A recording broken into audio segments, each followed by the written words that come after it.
sampai mabok-mabok gitu kan. Danu tuh sampai mabok berapa botol lah minum kan. Itu sampai dia ngomong sendiri dia. Wah goblok tah si Yoris anjing pembunuh nak. Dia sampai ngomong begitu dah. Oke guys, hari ini ada berita menarik mengenai kasus Subang, Jawa Barat. Mungkin sebagian dari kalian udah pernah ngedengar mengenai kesaksian dari Ramdhanu saat Ramdhanu ini tidak sadar. Dalam arti tidak sadar itu seperti halnya kebanyakan minum alkohol ya guys. Jadi dia sembarangan ngomongnya. Tetapi banyak juga yang mengatakan kalau dalam ketidaksadaran karena dia mabuk, itu omongannya itu bisa benar, itu katanya sih, tetapi kita nggak tahu pasti.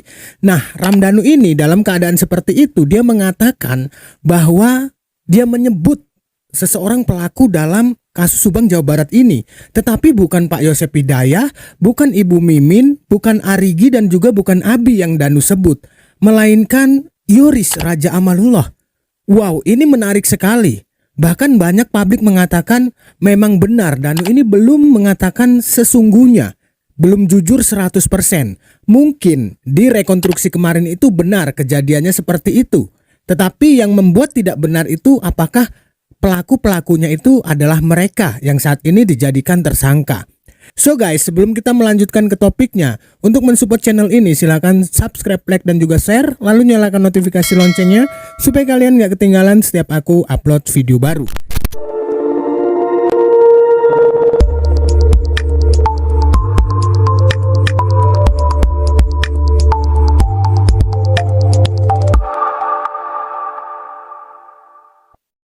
Dalam kasus Subang, Jawa Barat ini sudah dilakukan rekonstruksi terakhir kali oleh pihak kepolisian Polda Jawa Barat, di mana saat rekonstruksi itu dihadirkan langsung Yosep Hidayah, tersangka kedua yang disebut oleh tersangka Ramdhanu.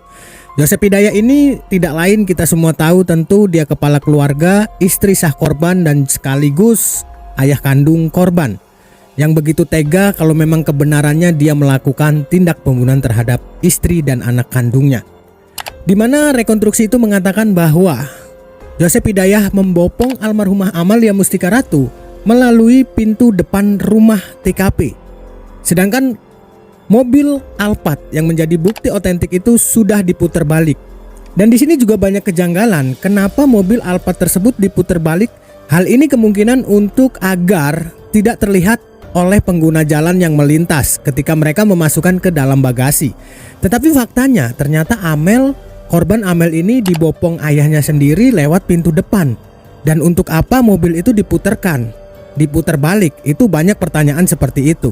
Tetapi guys, ada lagi yang sangat mengejutkan publik, di mana Ramdhanu ini mengatakan dengan dalam keadaan tidak sadar, atau dikatakan artinya mabok lah ya, mabok minuman keras. Dan di situ banyak sekali orang-orang penting. Itu yang dikatakan Bang Freddy kalau aku ngedengar dari suaranya. Dan kita lihat dulu keterangan atau suara dari kesaksian Bang Freddy ini. Sebenarnya video yang Bang Yahya itu, yang si Cupu itu udah jelas itu. Udah jelas-jelas itu. Si Cupu itu udah menceritakan siapa pelakunya. Udah jelas di situ, coba lihat aja kata-katanya. Itu kan menggambarkan bahwa dia dengan bos ya, bosnya siapa ya, Yoris, bosnya Danu itu kan. Waktu tahun baru ya kan Bang Jack mah pulang ya. Nah tahun baru itu kan ada acara joget-joget lah, malah sampai mabok-mabok gitu kan. Danu tuh sampai mabok berapa botol lah minum kan. Itu sampai dia ngomong sendiri dia. Wah goblok tah si Yoris anjing pembunuh nak. Dia sampai ngomong begitu dah. Banyak orang sama saya ditahan gitu. Wah, cicing teh loba aya patopan, aya siapa, ada bos-bos kan di situ semua. Dia ngomong begitu loh, dia ngacapluk dah. Si Yoris tah pembunuhna cenah ngomong begitu, Bang. Di kumpulan banyak orang tuh lagi dangdut-dangdutan tuh. Ramdhanu bukan menyebut Yosep ataupun Mimin ataupun Arigi dan Abi, tetapi dia menyebut Yoris Raja Amalullah. Bahkan Bang Freddy itu juga menjelaskan dengan jelas, yaitu sudah jelas, si Cupu itu sudah jelas bosnya siapa. Bosnya adalah Yoris Raja Amalullah. Tetapi guys, dalam konteks kasus Subang Jawa Barat ini,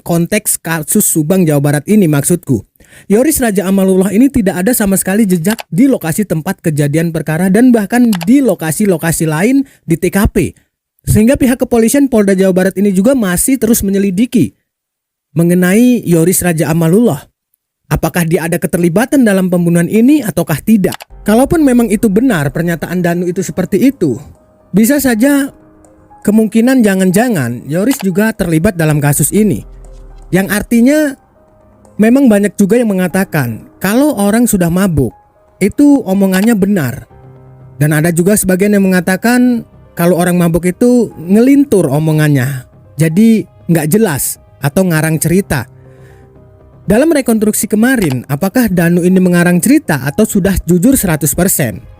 Bisa saja di rekonstruksi kemarin itu benar kejadiannya seperti itu, apa yang dikatakan Ramdhanu. Tetapi apakah pelaku-pelakunya ini yang disebut Ramdhanu saat ini, yang dijadikan tersangka oleh kepolisian Polda Jawa Barat? Pak Yosep Hidayah membopong anak kandungnya dari pintu depan, lalu mereka membopong juga mengangkat bersama-sama almarhumah Ibu Tuti Suhartini dari pintu belakang. Dan Ramdhanu membantu membersihkan, memegangi dan juga memukul. Dan pelaku utamanya adalah Yosep Hidayah. Dan itulah guys yang membuat mengejutkan kita semua. Bahkan aku juga pun seperti nggak percaya. Kok Danu bisa ngomong seperti itu, tetapi ketika dia menyerahkan diri, dia malah mengatakan Yosep, Mimin, Arigi, Abi. Dan tidak ada satu patah kata pun mengenai Yoris Raja Amalullah. Ini juga menjadi pertanyaan kita semua. Kita nggak menduga ataupun menyudutkan seseorang. Tetapi dugaan asumsi kita semua dengan ajas praduga tidak bersalah. Dan silakan kalian komentar di kolom komentar. Apakah yang dikatakan Ramdhanu ini benar? Bahwa jangan-jangan Yoris Raja Amalullah juga ada keterlibatan dalam kasus meninggalnya ibu kandung dan juga adik kandungnya. Silakan kalian berkomentar dengan ajas praduga tidak bersalah. Dan kita akan terus memantaunya kasus Subang Jawa Barat ini sampai pengadilan selesai dan apa endingnya. Apakah para tersangka yang sudah ditetapkan ini sah akan dijadikan tersangka utama dalam kasus tindak kejahatan. Dan kita akan mengetahui apa motif sebenarnya dan siapa dalang dibalik perencanaan pembunuhan ini. Salam sehat untuk semuanya. Wabillahi taufiq wal hidayah. Wassalamualaikum warahmatullahi wabarakatuh.